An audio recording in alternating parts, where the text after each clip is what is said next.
Ipinagluluksa ng kapamilya star na si Maymay Entrata ang pagpanaw ng inang si Lorna Entrata.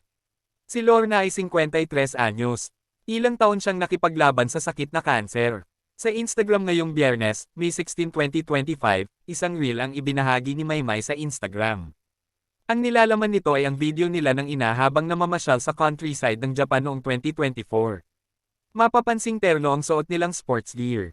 Sa Japan nakabase si Lorna dahil nagtatrabaho ito roon. Sa caption ni Maymay, nagbigay-pugay siya sa pumanaw na ina. Ibinahagi ng actress-singer kung gaano raw siya kaswerte na si Lorna ang kanyang ina. Saad ni Maymay, published as is, mahal kong inay, isang malaking karangalan na ikaw ang naging inay ko.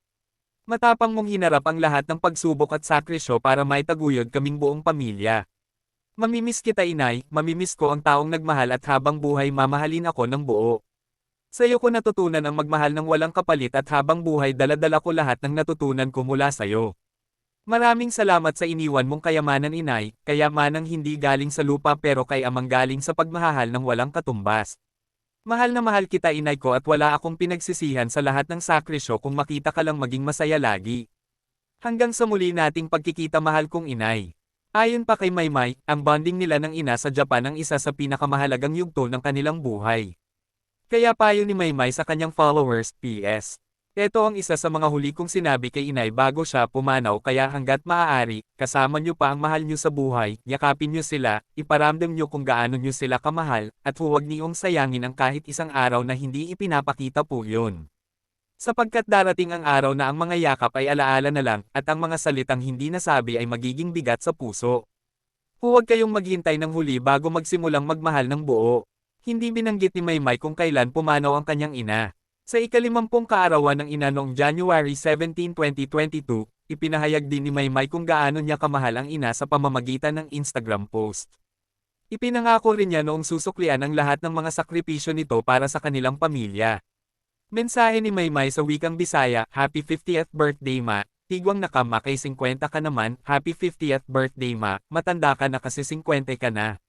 Bitaw ma, habang buhay nako suklian ang tanan nimong kaago og sakripisyo na imong gihatag kanamo, BTW ma, habang buhay kong susuklian ang lahat ng pagod at sakripisyo na iyong ipinamalas para sa amin.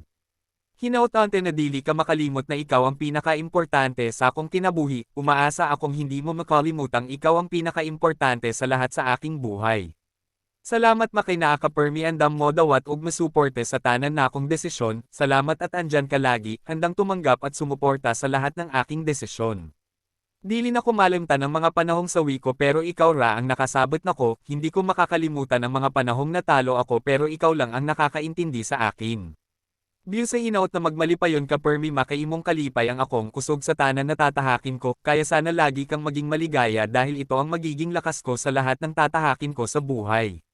Gihigugma kaayo ti ka ma. Happy birthday, mahal na mahal kita, Maria.